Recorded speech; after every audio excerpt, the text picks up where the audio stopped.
सहनाववतु सहनौ भुनक्तु सह वीर्यं करवावहै तेजस्विनावधीतमस्तु मा विद्विषावहै।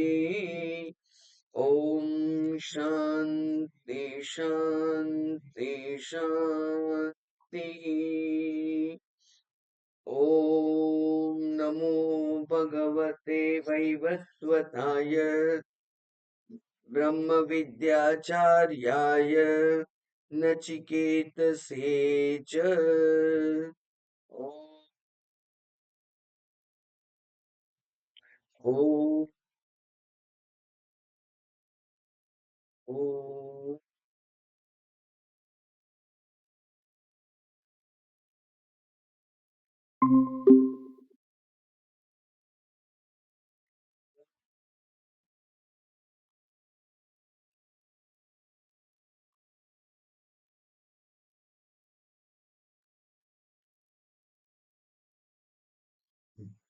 ઓમ. ગઈકાલે આપણે પ્રથમ અધ્યાય દ્વિતીય વલ્લીનો 5મો મંત્ર જોતા હતા.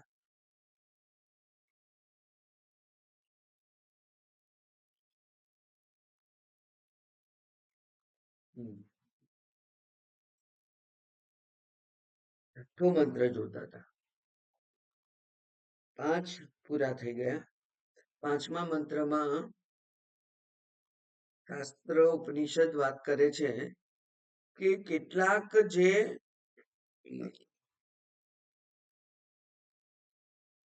વેદને જ અંતિમ શબ્દ માની અને વેદ વિહિત જે કર્મકાંડ છે એ કર્મકાંડમાં જ વ્યસ્ત રહે છે, કર્મકાંડમાં જ રચ્યા પચ્યા રહે છે અને વેદ વિહિત કર્મ કરતા હોવાને કારણે એ લોકોને પોતાના માટે બહુ ઊંચો અભિપ્રાય છે અને એ ઊંચો અભિપ્રાય હોવાને કારણે એમને અહીંયા કયા ધીરાહ પંડિતમ મન્યમાનઃ, પોતાને પંડિત માને છે, પોતાને ધીર માને છે અને પોતે યોગ્ય રસ્તે જ છે એવું પોતે માનતા હોવાને કારણે વેદનો જે અંતિમ ભાગ છે, ઉત્તર ભાગ છે, વેદાંતનો ભાગ છે, ઉપનિષદો છે, એના તરફ એ દ્રષ્ટિપાત પણ કરતા નથી. એટલા માટે એ લોકોને પણ જે લાભ થવો જોઈએ એ થતો નથી, કારણ કે એમની પણ ઈચ્છા તો એવી જ છે કે એમને સ્વર્ગ અથવા અન્ય ઉર્ધ્વ લોકની પ્રાપ્તિ થાય. ત્યાર પછી બીજા જે છે એ લોકો આવા વેદ વિહિત કર્મ નથી કરતા. વેદ વિહિત કર્મ કરતા હોય, દાખલા તરીકે પૂજા, દાન વગેરે, તો પણ પોતાની ઈચ્છા પૂરી કરવા માટે જો વેદથી વિરુદ્ધ વર્તન પણ કરવું પડે તો એમાં પણ એમને વાંધો ના હોય, અવિહિત કર્મ કરવામાં પણ એમને વાંધો ના હોય, પણ એમની ઈચ્છા કામનાઓ પૂરી થવી જોઈએ. એવા કેટલાક, એટલે કે આપણે એમને કહ્યું હતું ભોગ પ્રધાન લોકો, એ ભોગ પ્રધાન લોકોની પણ અહીંયા છઠ્ઠા મંત્રમાં વાત કરી કે એ મૂઢત્વાત, મોહગ્રસ્ત હોવાથી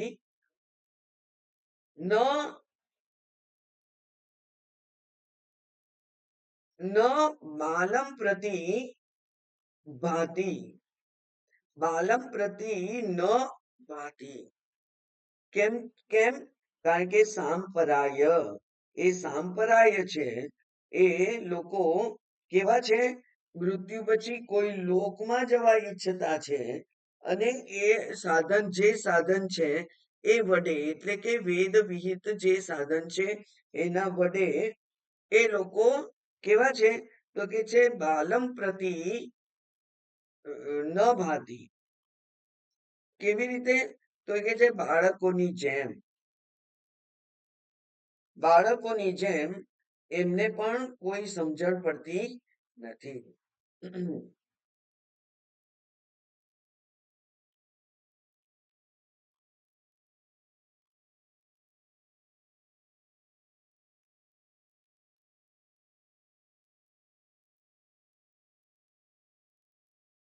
હવે એ લોકો પ્રમાદ્યંતમ, મેં કહ્યું હતું કે પ્રમાદ એટલે વાંકો ચૂકો ચાલવું, જે કરવાનું છે તે ના કરવું, સાધ્ય તરફ સીધી ગતિ ના કરવી, એ જ પ્રમાદ છે. એટલે બીજા બીજા જગ્યાઓએ પોતાની શક્તિ અને સામર્થ્યનો ઉપયોગ કરી દેવો અને જે મુખ્ય કામ છે, જે મોક્ષની પ્રાપ્તિનું એ મુખ્ય કામ છે, ત્યાં એ જતા નથી. અને અયમ પરહ લોકઃ નાસ્તિ ઇતિ માની, આનાથી પર બીજો કોઈ લોક જ નથી, એટલે કે ઉર્ધ્વ ગતિમાં પણ એ તો માનતા નથી. ગઈકાલે જોયું હતું કે આ લોકો કેવા છે, તો બધા જ લોકો જાણે છે કે આ શરીરનો અંત થશે, પછી બીજું શરીર ધારણ કરવું પડશે, અથવા આત્મા જે છે એની ઉર્ધ્વ ગતિ કરવા માટેનું જો કોઈ પ્રયત્ન એમણે કરવો જોઈએ એ કરતા નથી, એટલે અધોગતિ પણ થઈ શકે. એટલે આના કરતા પરમ કશું છે જ નહીં એવું માને, અને એટલે આ એક શરીર પછી બીજું શરીર પછી ત્રીજું શરીર પછી ચોથું શરીર એમ વારંવાર યમરાજાના પાસે જાય છે અને ત્યાંથી જ પાછા આવે છે બીજું શરીર ધારણ કરીને. એટલે આપણે ગઈકાલે જોયું હતું કે ન સાંપરાય પ્રતિભાતિ સંપરેય ઇતિ સાંપરાય પરલોક. પરલોક એટલે તત્પ્રાપ્તિ પ્રયોજન સાધન વિશેષ શાસ્ત્રીય ઇતિ સાંપરાય. શાસ્ત્રીય સાધન છે પરલોક પ્રાપ્તિ માટેના, તે શાસ્ત્રીય સાધન એટલે વેદ વિહિત યજ્ઞાદિ કર્મ, યજ્ઞ એટલે કર્મકાંડ, ઉપાસના વગેરે. સચ બાલમ, બાલમ એટલે અવિવેકીનમ, એ જે અવિવેકી છે એને ન પ્રતિભાતી, ન પ્રકાશતે, ન ઉપતિષ્ઠતે, એ શું છે, તો કે છે એ ન પ્રતિભાથી, એમને સમજાતું નથી, એમને દેખાતું નથી. શું? એમને જે જોવા જેવું છે એ દેખાતું નથી. ઉપતિષ્ઠ એટલે એને પ્રગટ થવું, એને કોઈ એના પાસે અવિવેકી હોવાને કારણે એને કોઈ લાભ એના માટે પ્રગટ થતો નથી.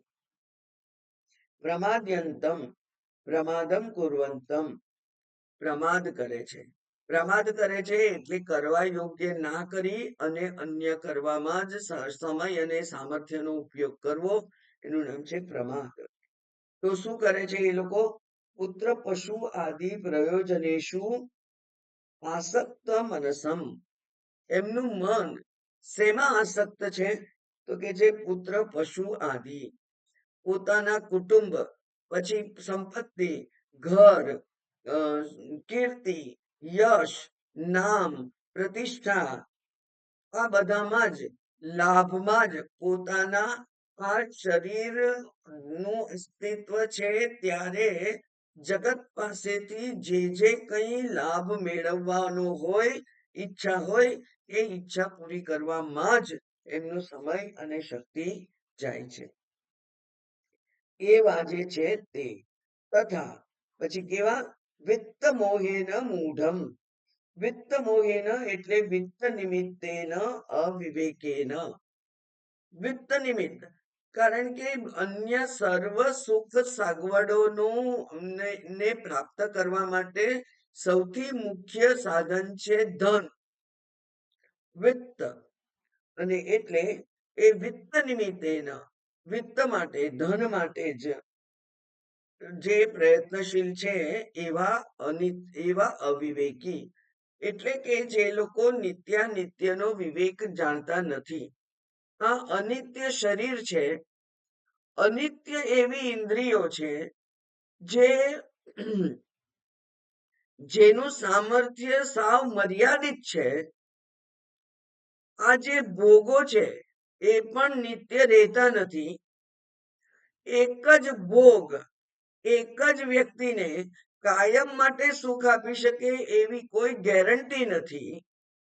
એવી જે કઈ મર્યાદાઓ છે, એટલે જે દેશ કાળ વસ્તુ પરિચ્છિન્ન જે છે, મર્યાદિત છે, મર્યાદિત હોવા સાથે સાથે એ કેવું છે, એ સુખ આપે છે, પણ એ નિમિત્ત હોય ત્યારે જ સુખ આપે છે.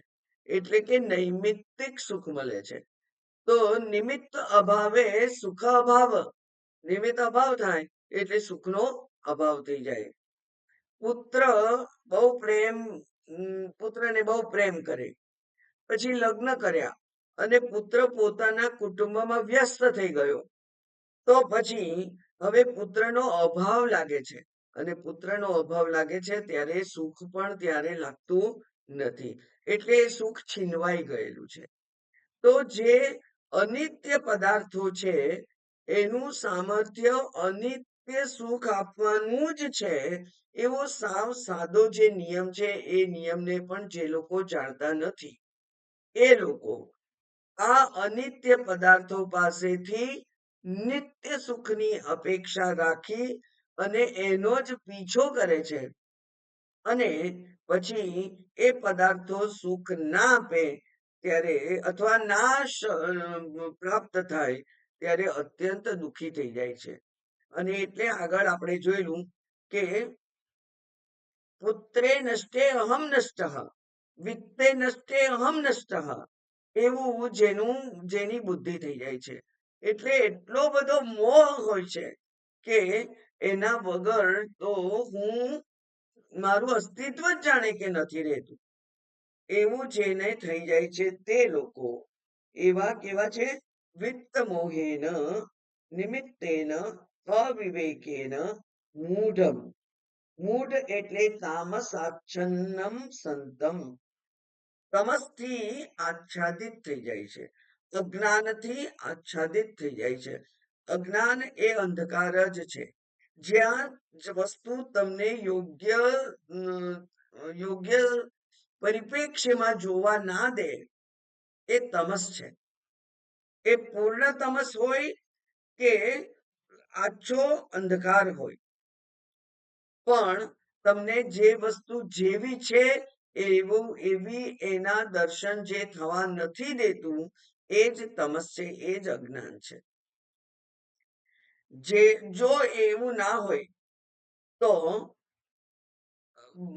નચિકેતાની જેમ આપણે પણ બધા કહી શકીએ કે આ તમે જે કંઈ અમને આપો છો, જે કંઈ મને મારા પ્રયત્નોથી અર્થ કામનો પ્રાપ્તિ થાય છે એ તો નાશવંત છે, એ કાયમ સુખ આપનાર નથી. બહુ બધું ધન હોય તો પણ સુખ નથી, કારણ કે એ ધન એ જ્યારે નહોતું ત્યારે એની એની અપેક્ષા હતી. અપેક્ષાની સ્થિતિ હોય છે ત્યારે પણ, એટલે કે રાહ જોવાની સ્થિતિ હોય ત્યારે પણ સુખ નથી હોતું, કારણ કે ત્યારે સુખ નથી. હવે એની રાહ જોઉં છું અને એ આવ્યું, ક્ષણિક સુખ થયું, અને પછી ફરીથી ચિંતા થાય છે કે આ મારા સુખના પદાર્થો છીનવાઈ ના જાય, ક્ષીણ ના થઈ જાય, મારી પાસેથી જતા ના રહે. અને એટલા સુધી કે જે પદાર્થો છે એનો ભોગ કરવા માટે ઇન્દ્રિયની ક્ષમતા પણ હોવી જોઈએ. હવે એ ઇન્દ્રિયની ક્ષમતા ના રહે ત્યારે પણ દુઃખ જ હોય છે, કે બધું બહુ સાંભળવું છે પણ હવે સંભળાતું નથી, ઇન્દ્રિય ક્ષીણ થઈ ગઈ.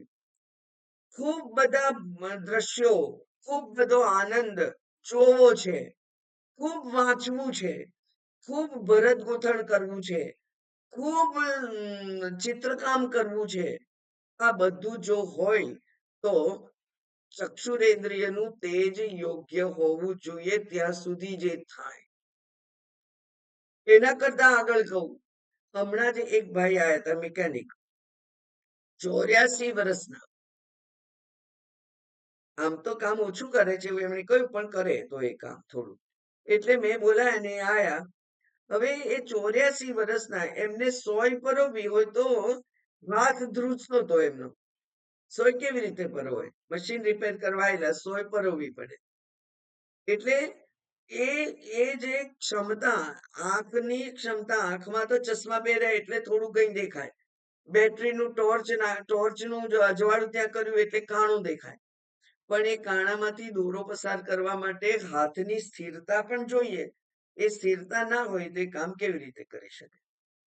એટલે પોતાની મર્યાદાઓને જોઈને પણ દુઃખી થઈ જાય માણસ કે હવે નથી થતું. કરવું છે પણ નથી થતું. એ બહુ ખરાબ સ્થિતિ છે. જો આપણે રિટાયર થઈ જઈએ તો વાંધો નહીં, પણ કરવું છે પણ નથી થતું. હવે કારણ કે સામર્થ્ય, શરીરના અંગોનું સામર્થ્ય રહ્યું નથી, તો પણ એ દુઃખ આપનાર છે. આમ આ કેવા છે? તામસ આચ્છન્નમ સતમ. એ તમસથી ઘેરાઈ ગયેલા છે, અંધકાર અવિવેકથી ઘેરાઈ ગયેલા છે. અને એટલે અયમ એવ લોકઃ, આ જ લોક, યહ અયમ દ્રશ્યમાનઃ, આ જે દ્રશ્યમાન છે, આ જે અત્યારે મારી સામે છે, એ જ જાણે કે મારા માટે ઉપયોગી છે. તો મારી સામે શું છે? તો કે છે સ્ત્રી અન્નપાનાદિ વિશિષ્ટ.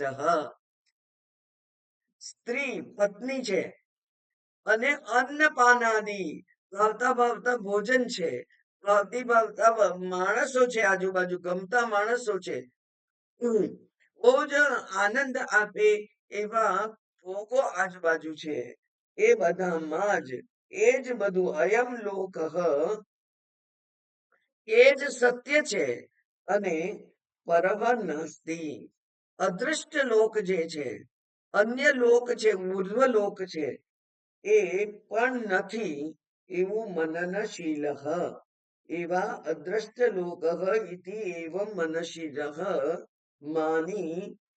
આ એ લોકો એટલો પણ વિચાર નથી કરતા. એનો અર્થ કે સ્ત્રી અન્નપાનાદિ ભોગને મેળવવા માટે પોતે જે અયોગ્ય અવિહિત વર્તન કરે,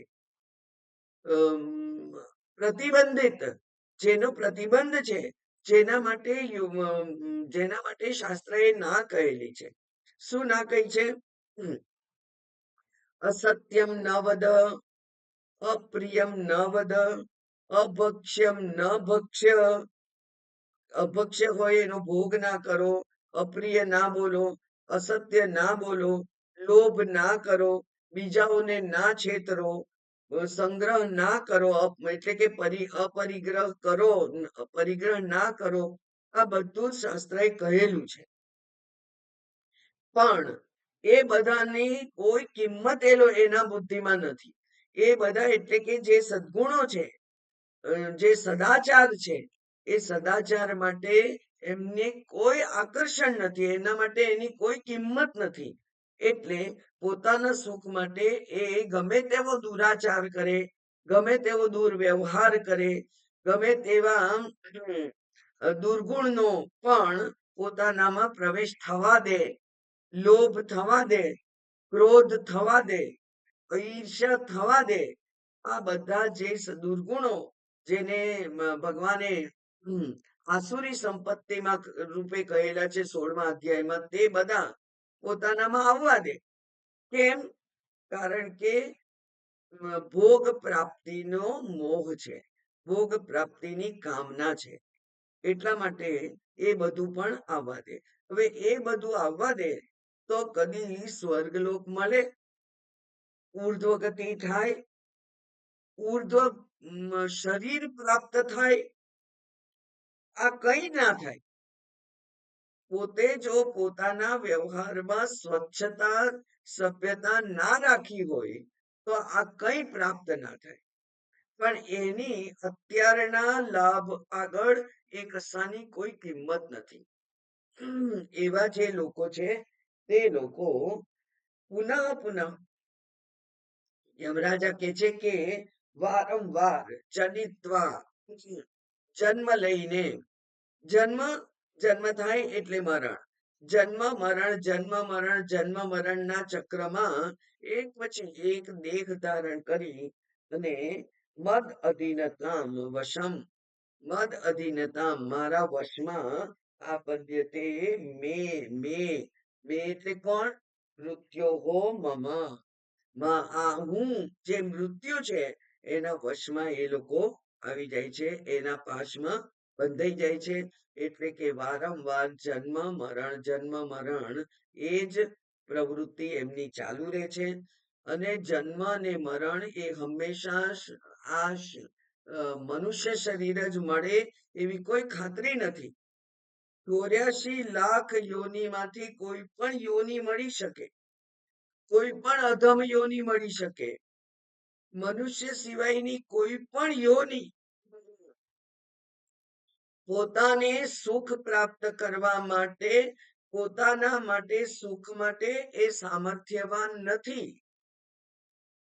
એ તો આ સંજોગોથી બંધાયેલા છે. ગમે તેવું ગરમી હોય પણ પ્રાણી પક્ષીઓ એમણે બહાર જ રહેવું પડે, એ બધું સહન કરવું પડે. ગમે તેવો વરસાદ હોય, ગમે તેવી ઠંડી હોય, આ બધામાં ગમે તેવી બિન અનુકૂળ એવી પરિસ્થિતિ હોય આજુબાજુમાં, ભૂખમરો વેઠવો પડે, અત્યંત દૂષિત એવા અન્ન ગ્રહણ કરવું પડે. આ બધા કેટલા બધા મર્યાદાઓ છે. એ બધી મર્યાદાઓ, એ બધી જ પરતંત્રતા ભોગવવી પડે એવા બધા શરીરો પ્રાપ્ત થાય. અને શિકારીનો ભય હંમેશા રહે. એટલે કે જંગલમાં જે જીવન છે, આપણે પેલી જે જોગ્રાફી, નેશનલ જોગ્રાફિક જો જોઈએ ચેનલ, અને એમાં જંગલ જોઈએ, તો જંગલમાં દરેકે દરેક પ્રાણી બીજા પ્રાણીનો પોતાની ભૂખ સંતોષવા માટે શિકાર કરવાની જ પ્રવૃત્તિ કરતા હોય છે. એટલે કે દરેકે શિકારીથી બચવા માટે બહુ ચકોર રહેવું પડે. ચારે બાજુ ધ્યાન રાખ્યા કરવું પડે, કોઈ આવતું તો નથી ને. કોઈ આવતું દેખાય તો દોડવું પડે. અને જો એમનું સામર્થ્ય ઓછું પડે તો એ શિકારનો ભોગ પણ થઈ જાય. આ બધું થાય, આ બધું શક્ય છે. અને એટલે ત્યાં કોઈ બીજી અન્ય કોઈ પણ યોનિમાં સુખ નથી. ક્યારેક ક્યારેક અલપ ચલપ સુખ મળે અને પછી એ જતું રહે. પોતે સુખ પ્રાપ્ત કરવા માટેનું સામર્થ્ય એ પોતે ધરાવતા નથી. સંજોગોને જ આધીન રહેવું પડે એવું જે જીવન છે, એ જીવન પણ આપણને પ્રાપ્ત થઈ શકે એવું આ મનુષ્ય જે મૂઢ છે, જે અવિવેકી છે, જે અત્યારે આ મનુષ્ય શરીરમાં જે ધર્મ મોક્ષ પ્રાપ્ત કરવાનો પ્રયત્ન કરવો જોઈએ, કરવાનું સામર્થ્ય ભગવાને આપેલું છે, એનો ઉપયોગ કરવો જોઈએ એવું એ સમજતો નથી. અને અર્થ કામમાં જ પ્રવૃત્ત રહે છે. હવે અર્થ અને કામ, કર્મનો સિદ્ધાંત કહે છે કે અર્થ અને કામ તો પ્રારબ્ધથી જ મળે છે. મનુષ્ય શરીર મળ્યું હોવા છતાં પણ જે વિવેકપૂર્વક વિચાર ના કરી શકે, એનું જીવન પશુની જેમ જ ભોગની પાછળ દોડવામાં જ જાય છે. અને છતાંય પોતે ઈચ્છ્યું હોય એવું સુખ અને સુખ માટેના સાધનો એને પ્રાપ્ત થાય એવી કોઈ ગેરંટી નથી. ગમે તેટલો માણસ પ્રયત્ન કરે પણ એને ઈચ્છિત બદલો વિત્ત રૂપે કે સાધન રૂપે સુખ રૂપે મળે જ એવી કોઈ ગેરંટી નથી. કેમ? કારણ કે આ શરીરમાં પણ, આ મનુષ્ય શરીરમાં પણ આ જીવ જે આવ્યો છે એ પૂર્વમાં કરેલા પુણ્ય અને પાપના પરિપાક રૂપે શરીર પ્રાપ્ત થયું છે. હવે પુણ્ય ફલીભૂત થાય ત્યારે સુખ થાય અને પાપ ફલીભૂત થાય ત્યારે દુઃખ થાય. અત્યંત ધનાઢ્ય એવી એક સ્ત્રી, એનો જો પતિ દારૂડિયો હોય, એનો પતિ જો યોગ્ય વ્યવહાર ના કરતા હોય, તો એને ક્યાં સુખ છે? એટલે કે સુખના સાધનો હોવા છતાં પણ એ સ્ત્રી અત્યંત દુઃખી હશે, કારણ કે પોતે પૂર્વમાં કરેલા પાપના પરિપાક રૂપે એને સુખનો અનુભવ થતો નથી. પાપનો અનુભવ હંમેશા દુઃખ રૂપે થાય અને પુણ્યનો અનુભવ હંમેશા સુખ રૂપે થાય. હવે સુખ અને દુઃખ તો મેં પહેલા પૂર્વમાં કરેલા જે પાપ અને પુણ્યના કાર્યો છે, એ કાર્યોના ફળ રૂપે મને મળે છે. અત્યારે એના માટે કંઈ કરવાનું નથી. અત્યારે તમે ગમે તેટલું કમાઓ, પણ પૂર્વમાં જો પાપ કરેલા હોય તો અનેક રોગનો ભોગ આ શરીર થઈ ગયું હોય, તો એમાં શું આનંદ છે? બધું છે, પણ ડાયાબિટીસ છે, ગળ્યું ખાવાનું નહીં. બીપી છે, મીઠું ઓછું ખાવાનું. કોલેસ્ટ્રોલ છે, તળેલું વગેરે નહીં ખાવાનું. તો શું ખાવાનું? રોટલો ને મરચું એ તો પેલા ગરીબને મળે છે. તમારે એ જ ખાવાનું હોય તો આ જે મોટી ફેક્ટરી ચાલે છે, એનો શું અર્થ? એટલે પૈસા છે, પણ એ પૈસાથી સુખ મળે છે એવું હંમેશા રહેતું નથી. એટલે અર્થ અને કામ તો આપણે પોતે જ પૂર્વમાં કરેલા પુણ્યના પરિપાક રૂપે સુખાનુભવ અને દુઃખાનુભવ રૂપે પ્રાપ્ત થાય છે. એના માટે કંઈ કરવાનું નથી, નાટક કરવાનું છે માત્ર. કે અધ્યયન કર્યું, અભ્યાસ કર્યો, નોકરી મેળવી, ધંધો કર્યો અને હું પૈસા કમાઉં છું, હું પૈસા કમાઉં છું, એ સૌથી મોટામાં મોટું ભ્રમ છે. મારા પ્રારબ્ધમાં પૈસા હોય તો એ મળે, અને મારા પ્રારબ્ધમાં ના હોય તો ના મળે. પણ અર્થ અને કામ જેના માટે કોઈ પ્રયત્ન કરવાની જરૂર નથી, એના માટે માણસો દોડે છે. અને ધર્મ અને મોક્ષ પ્રયત્ન વગર પ્રાપ્ત થાય જ નહીં, એના માટે કોઈ પ્રયત્ન કરતું નથી. આ સૌથી મોટામાં મોટો અવિવેક છે, અણસમજણ છે, ભ્રાંતિમય જીવન છે. અને એટલે આ ધર્મરાજા છે, એ આપણું આંખ ખોલી નાખે એવું વર્ણન એમણે કર્યું કે આ જે બાળ બુદ્ધિ લોકો છે, એ બાળ બુદ્ધિ લોકો બાલમ પ્રતિભાતી, બાળકના જેવું જુએ છે. બાળકને પૂરતી સમજણ નથી હોતી, એટલે એ યોગ્ય નિર્ણય નથી કરી શકતો. એવી જ રીતે આ લોકો પણ બાળ બુદ્ધિ છે, એ પણ યોગ્ય જોઈ શકતા નથી, અને એટલે પ્રમાદ કરી અને જે ના કરવાનું હોય એમાં સમય અને શક્તિ નો ખર્ચ કરે છે, અને જે કરવાનું છે એના માટે એ લોકોને કોઈ આકર્ષણ જ નથી. સમય શક્તિ નથી એવું નથી, પણ એના માટેની એમને કોઈ જ્ઞાન જ નથી, આકર્ષણ નથી, અને એટલા માટે એના માટે સમય અને શક્તિ જે ખર્ચવા જોઈએ એ ખર્ચતા નથી. એવું અહીંયા જોયા પછી હવે આગળ જોયું, જનન મરણાદિ લક્ષણ દુઃખ પ્રબંધારૂઢ એવ ભવતી. જનન મરણ, જન્મ મરણ લક્ષણ જે દુઃખ છે એનો જ પ્રબંધ કરે છે એ લોકો, અને એનાથી આગળ કઈ કરતા નથી. પ્રાયેણ હિ એવમ વિધ એવ લોકઃ. મોટા ભાગે લોકો એટલે કે આ ભૂલોકમાં જે મનુષ્યો છે એ મોટા ભાગે આવા જ છે. પ્રાયેણ બધા જેવા છે એવું કહેવાય નહીં, એટલા માટે કહ્યું કે મોટા ભાગે બધા લોકો એવા જ છે.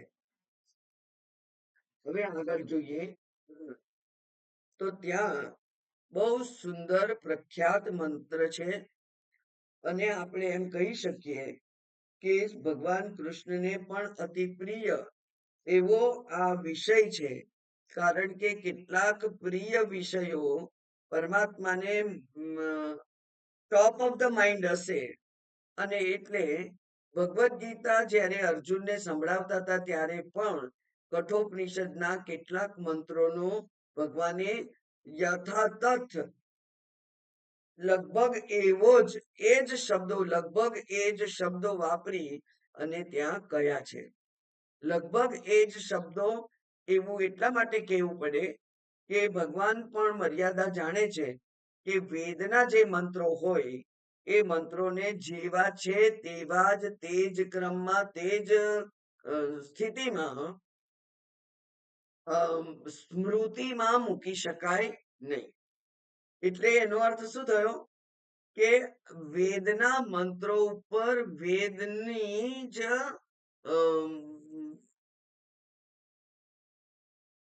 એને એને મોડર્ન લેંગ્વેજમાં શું કે પેટન્ટ, હા પેટન્ટ છે.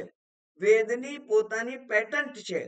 પેટન્ટ હોય એટલે પછી એનો ઉપયોગ બીજે ક્યાંય એવો ને એવો થાય નહીં. એવી રીતે એ જ મંત્રોનો ઉપયોગ ના થાય એટલા માટે એકાદ શબ્દ ફેરફાર કરીને પણ ભગવાને એ જ વિષયની નો ઉલ્લેખ ભગવદ્ ગીતામાં કરેલો છે. એક વખત નહીં, 2-3 વખત તમને એના ઉદાહરણો જોવા મળે. અને બીજા વિષયોમાં પણ, એટલે કે જે ઉપદેશાત્મક જે સંદર્ભ છે એમાં ઉપયોગી એવું ઘણું બધું ભગવાને કઠોપનિષદમાંથી લીધેલું છે. જ્યાં જ્યાં એવો મંત્ર આવશે ત્યાં ત્યાં કહીશું આપણે. અહીંયા 7મો મંત્ર જોઈએ હવે. યસ્તુ શ્રેયોર્થી સહસ્રેષુ કશ્ચિદ એવ આત્મવિદ ભવતી ત્વદ્વિદ્ધ યસ્માત. યહ એટલે આ આત્મા, શ્રેયોર્થી શ્રેય જેને ઈચ્છા છે એને શું કરવાનું હોય તો કે છે આ આત્માને જાણવો પડે. શ્રેય એટલે આધ્યાત્મિક કલ્યાણ જેને ઈચ્છા છે. આ શરીર પછી અન્ય શરીર ના લેવું પડે એ સ્થિતિ પોતાના માટે ઊભી કરવાનું, આત્યંતિક કલ્યાણ ના માટે જે જાગૃત છે એને શું કરવાનું હોય તો નિત્ય અને અનિત્ય બે વિભાગ જ આ બ્રહ્માંડમાં છે. એમાં અનિત્યનો ત્યાગ કરી અને નિત્ય ઉપર એકાગ્રતા કેળવવી પડે, એ જ એક મુખ્ય હેતુ છે. એટલે યહ એટલે આ આત્મા જ શ્રેયોથી શ્રેય જે ઈચ્છે છે એના માટે આ આત્માને જ જાણવાનો હોય. પણ સહસ્રેષુ કશ્ચિદ એવ હજારોમાંથી કોઈક જ આત્મવિદ ભવતી કોઈકને જ આ આત્માનું જ્ઞાન થાય છે. ત્વદ્વિધ યસ્માત એવું હોવાને કારણે શ્રવણાયાપી બહુવીર્યો ન લભ્યઃ શૃણવંતોપી બહવો યમ ન વિદ્યુઃ આશ્ચર્યો વક્તા કુશલોસ્ય લબ્ધા આશ્ચર્યો જ્ઞાતા કુશલાનુશિષ્ટઃ.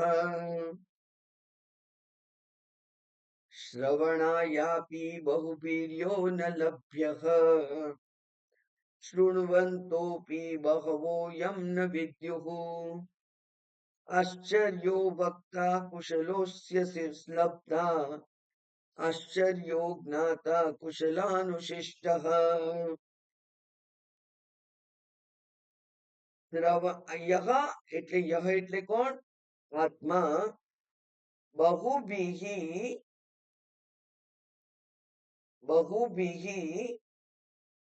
श्रवणायापि न लभ्यः यम् आत्मानं शृण्वन्तः अपि बहवः न विद्युः अस्य आत्मनः वक्ता आश्चर्यः अस्य आत्मनः लब्धा कुशलः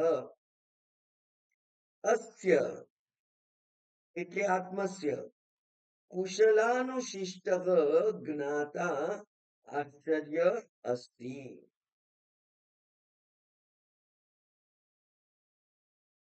ભગવદ ગીતાનો શ્લોક છે બીજા અધ્યાયનો 29મો શ્લોક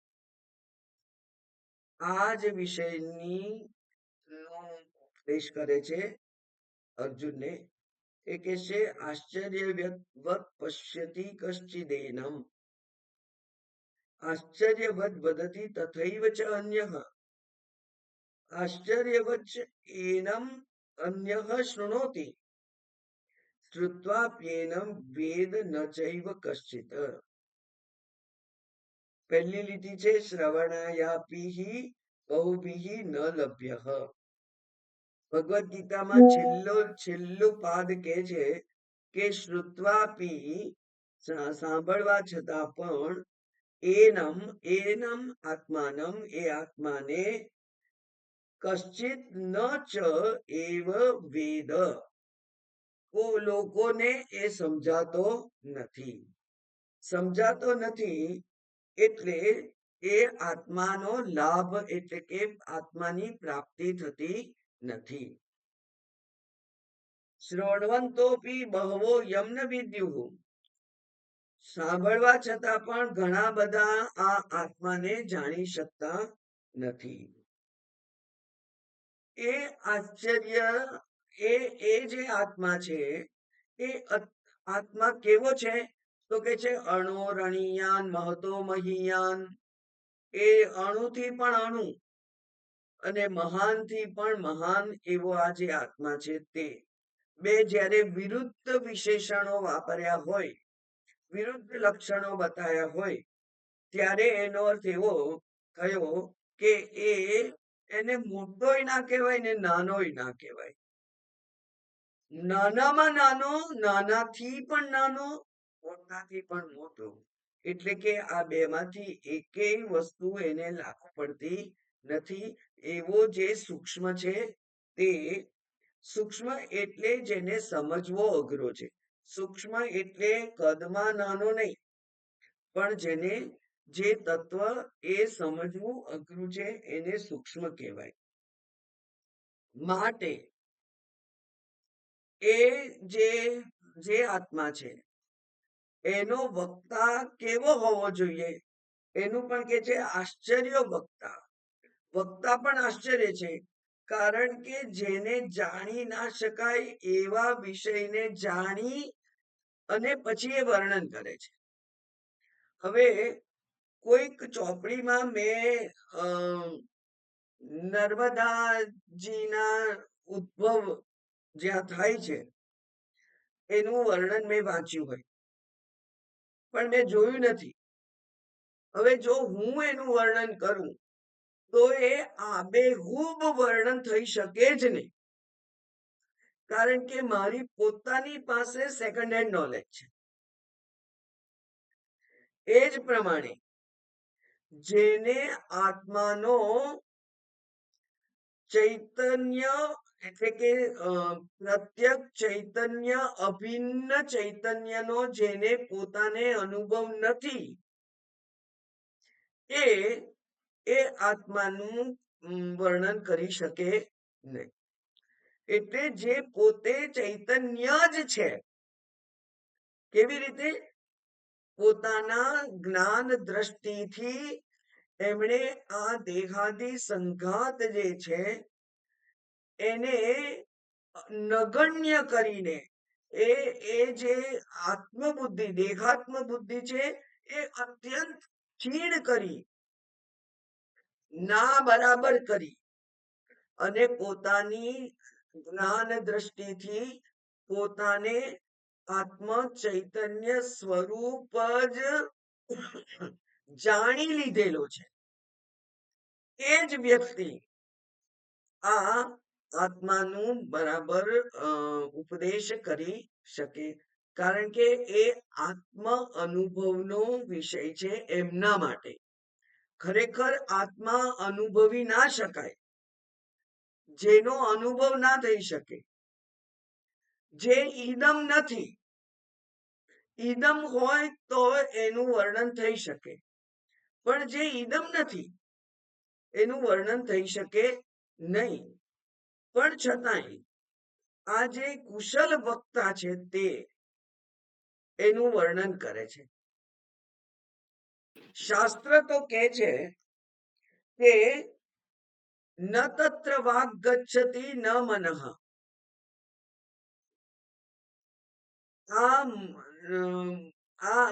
જ્યાં મન પણ નથી જતું, જ્યાં વાણી નથી પહોંચી શકતી, એ શબ્દનો વિષય નથી. અશબ્દ અસ્પર્શ અરૂપ, જેનું રૂપ નથી, શબ્દ નથી, સ્પર્શ નથી, એવો જે છે તે જેનું વર્ણન ના થઈ શકે એ.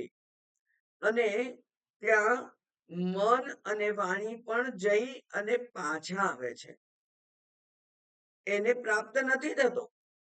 એવો જે શબ્દાતીત છે, જે શબ્દથી વર્ણન થઈ શકે એવો નથી, એને વર્ણન કરવા માટે વક્તા પાસે સાધન રૂપે માત્ર શબ્દો જ છે. હવે શબ્દો, એની પાસે સાધનનું એક શબ્દ જ છે, અને શબ્દથી જેનું વર્ણન ના થઈ શકે એ વસ્તુ એને સમજાવવાની છે. તો અત્યંત કુશળ પરંપરાથી પ્રાપ્ત એવો સંપ્રદાય વિત્ત એવો જો ગુરુ હોય તો જ આ આત્માને શ્રોતાની બુદ્ધિમાં પ્રગટ કરી શકે. શ્રોતાની બુદ્ધિમાં જેનું સ્થૂળ અસ્તિત્વ જ નથી એવી સૂક્ષ્મ વસ્તુને પ્રગટ કરવાની છે. એટલે એનો વક્તા પણ કુશળ જોઈએ, અત્યંત કુશળ હોવો જોઈએ. વાચ્યાર્થથી જેનું કામ નથી થતું, ત્યાં લક્ષ્યાર્થ દ્વારા, લક્ષણા દ્વારા જે વક્તા અન્ય ઉદાહરણ, સ્વાનુભવના ઉદાહરણ નો આધાર લઈ અનેક પ્રક્રિયાઓ છે શાસ્ત્રમાં.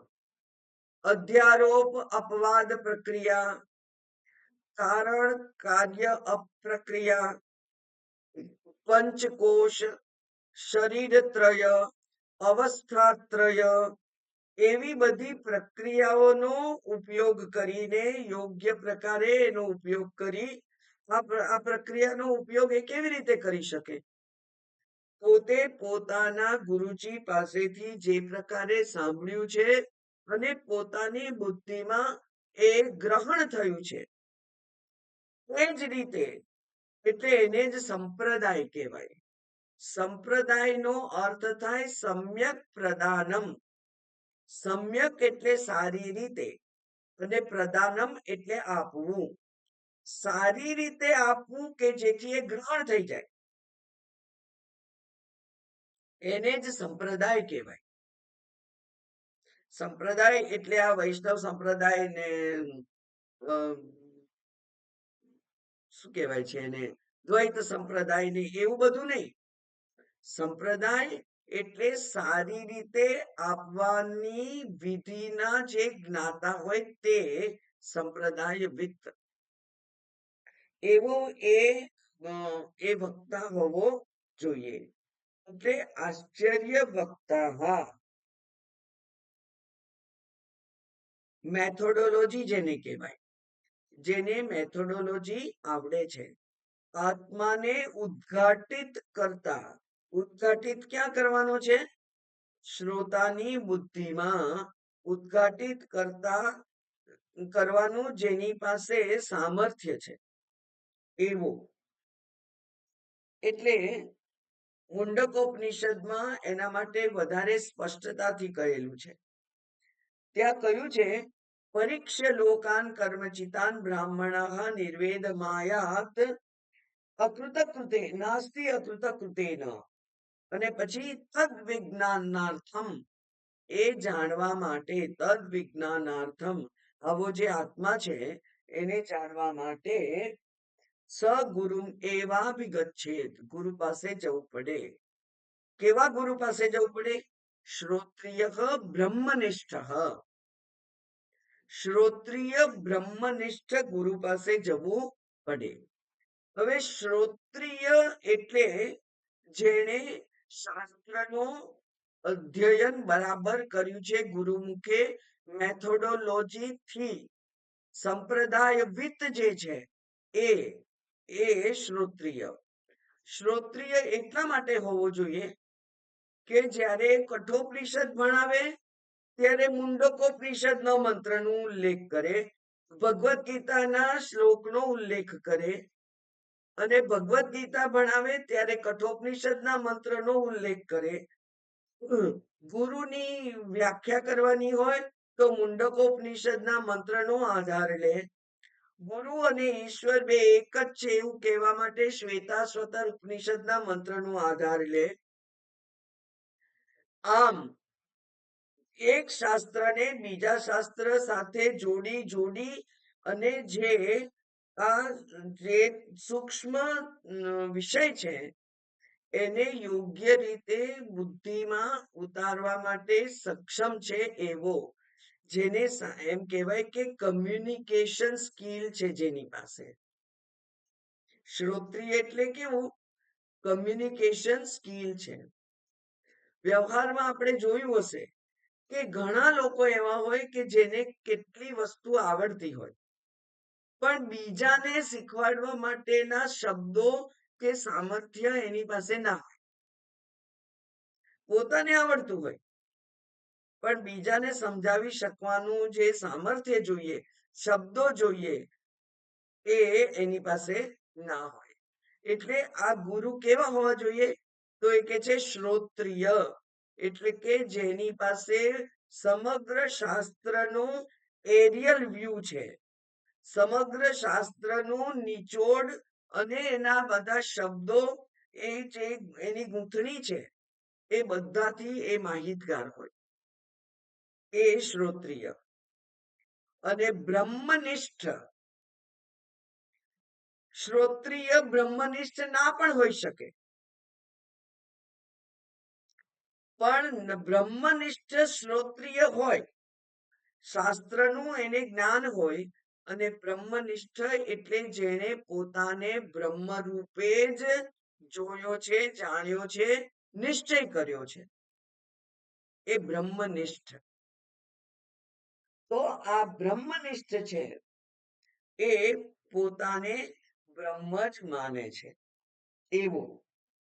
અને શ્રોત્રિય એ શ્રોતાની બુદ્ધિમાં પ્રગટ કરવા માટે જેની પાસે શબ્દ અને શબ્દને બીજા શાસ્ત્રો સાથે જોડી અને સ્ટ્રોંગ બનાવવાનું, પોતાના મતને સમર્થન આપવાનું.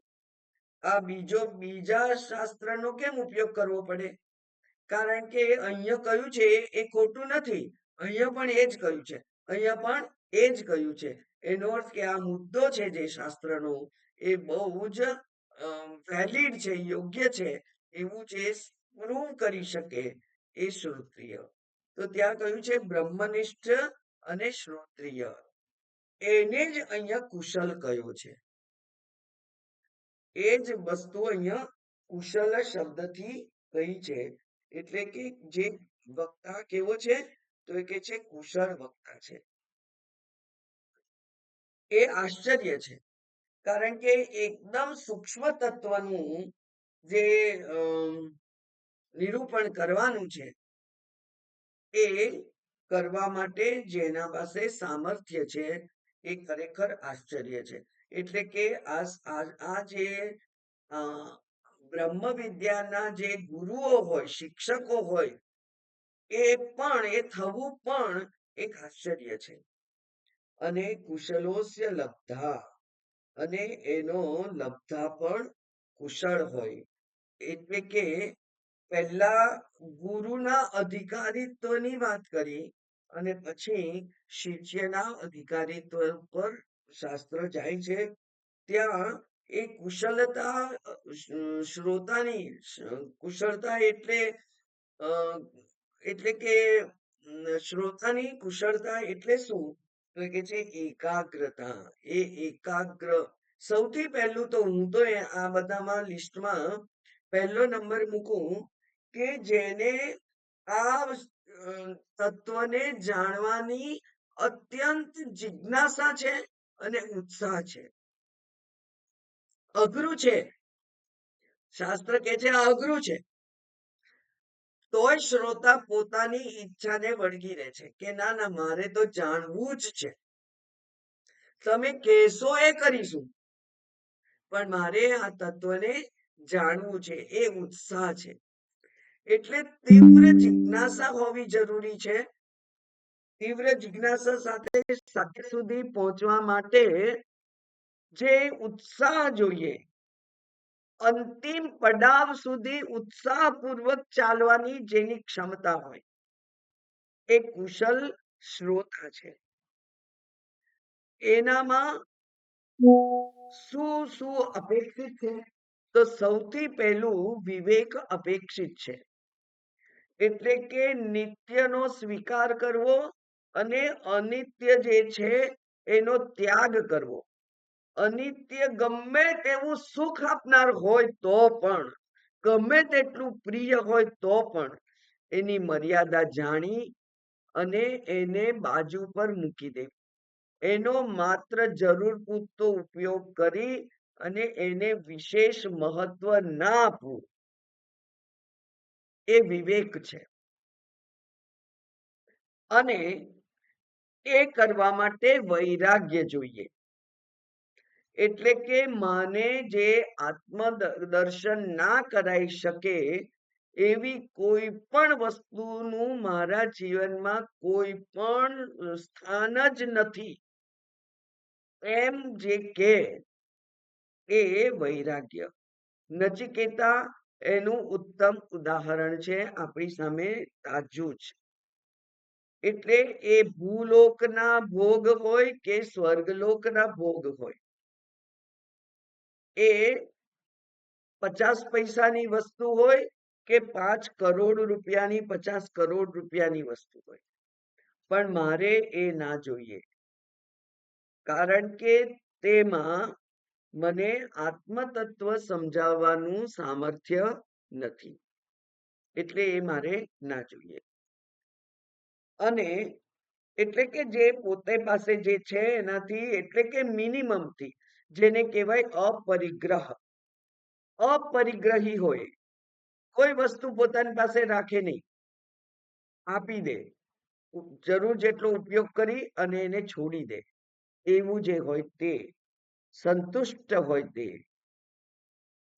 જે પૂર્ણતયા સંતુષ્ટ હોય. અને આવું બધું જ હોવાને કારણે જેની બુદ્ધિ એકાગ્ર હોય. વૈરાગ્ય એટલા માટે જરૂરી છે કે અન્ય સુખ સાધનો આપણા બુદ્ધિને જુદી જુદી દિશામાં ખેંચી જઈ શકે નહીં. એટલે અનેકાગ્ર બુદ્ધિ ના હોય, ત્યાં એકાગ્ર બુદ્ધિ હોય. શું વસ્તુ જોઈએ છે મારે? આત્મતત્વનું જ મારી ઈચ્છા છે, એટલે મારે એ જ જોઈએ છે, એવું જે માને છે, એવું જેણે નિર્ણય કર્યો છે તે એકાગ્ર બુદ્ધિ વાળો, વૈરાગ્યવાન અને આ બધું હોય ત્યારે અંતર્મુખતા હોય, જે બહિર્મુખી ના હોય, જે અંતર્મુખી હોય, જેને એકલા એકલા પણ સુખ લાગે, આનંદ લાગે, એ અંતર્મુખી છે. અને એવો જે શ્રોતા છે એ એનો લાભ કરે એ પણ આશ્ચર્ય છે. એટલે કે આટલા બધા ગુણો વ્યક્તિમાં હોય અને એ આ ગુરુ પાસે ઉપદેશ નું શ્રવણ કરી અને પોતે એ આત્માનો લાભ પામે, એટલે કે પોતે પણ જ્ઞાની બને. અહમ બ્રહ્મ એવું કહેવા માટે જેની પાસે હવે પૂરતા કારણો છે, એવો જે છે એ કુશલો અસ્ય લબ્ધાહ, આશ્ચર્યો જ્ઞાતા, એને જાણનાર પણ આશ્ચર્ય છે, અને કુશલાનુશિષ્ટ, અને જે અનુશિષ્ટ જે શીખવાડે છે એ પણ ખરેખર કુશળ છે, નિપુણ આચાર્ય છે, એવો જે છે તે. હવે ઉપર કહ્યું શૃણવંતોપી બહવો યમ્ન વિદ્યુઃ. કોને આ સમજાય નહીં? સાંભળે, શ્રવણ કરે, પણ છતાંય કોને આ સમજાય નહીં? એટલે બહુ બધાને ના સમજાય.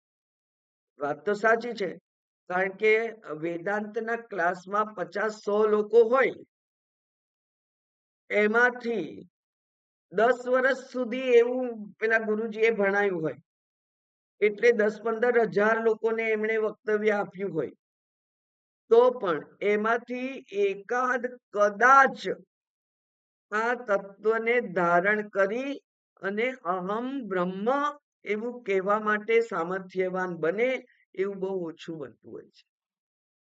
તેવું કેમ હોય? તો એ કે છે કોને ના સમજાય? આચાર્યો કહે છે કે જે અસંસ્કૃત છે. અસંસ્કૃત એટલે કે જે આ શિક્ષણ પદ્ધતિમાં પોતે સેટ થયો નથી તેવો, પોતાની જે અસંસ્કૃત વ્યક્તિત્વ છે, બરાબર ને? કારણ કે હું તો જન્મના જાયતે શુદ્ધ, હું તો જન્મથી અજ્ઞાની જ છું. અજ્ઞાની છું એટલે તો શરીર પ્રાપ્ત થયું છે. એટલે જે અસંસ્કૃત છે, જે અજ્ઞાની છે, અને અભાગીને અતિ પાસે છતાં આગે, અતિ પાસે છતાં આગે, અભાગીને નથી દિસતો, એવું એક ગુજરાતી કવિએ કવિતા લખી છે, ભજન છે. તો એ જે અભાગી વ્યક્તિ છે, આ અભાગી વ્યક્તિને આ પ્રાપ્ત ના થાય. હવે બહુ સુંદર એક વાર્તા છે, એ કહું અને આ વખતે આજનું પૂરું થશે. એમાં એક આવો જે લર્નેડ પંડિત વ્યક્તિ ને નદી પાર કરવી હતી, એટલે એ નાવમાં બેઠો અને પછી નાવિકે હોડીને આગળ ચલાવવા માંડી. વાત કરવાના માટે અને થોડાક અહંકારથી પણ પેલા માણસે પૂછ્યું કે તે મેઘદૂત વાંચ્યું છે? તો કે ના ભાઈ, એ શું હોય? એ કે અરે કાલિદાસ ને નથી જાણતો તું? તો કે ના, એ કોણ છે? કે એટલે અરે અભિજ્ઞાન શાકુંતલ તો કેટલી સુંદર નાટક છે, એ નથી જાણતો તું? એને કાલિદાસ કોણ એવું ખબર નહોતી. એટલે કે અરે રે, આવું વાંચ્યું નહીં, તારું ભાગનું જીવન તો નકામું જ કર્યું. જે અત્યંત શ્રેષ્ઠ એવા કવિ છે, લેખકો છે, એને તું જાણતો નથી, તો શું તારું જીવન? અચ્છા, કઈ નહીં, કશું કળા આવડે છે કે? એટલે સંગીત આવડે? તો કે ના ભાઈ, અમને સંગીત ક્યાંથી આવડે, કે ક્યાં ટાઈમ જ છે સંગીત માટેનો, મારે તો આ ઘોડી ચલાવવાનું કામ કરવાનું હોય, ઉઠીએ ત્યાંથી સૂઈએ ત્યાં સુધી. એટલે એને સંગીત નથી આવડતું. બીજી કોઈ કળા નથી આવડતી. કોઈ શસ્ત્ર ચલાવતા આવડે? ના, નથી આવડતું. એ પણ નથી આવડતું. અરે રે, તારું તો જિંદગી નકામી ગઈ. અને એટલામાં જ નદીમાં થોડો પવન આવ્યો જોરથી, અને પાણી ઉછળવા માંડ્યું, અને નદી નાવ છે હાલક તોલક થવા માંડી.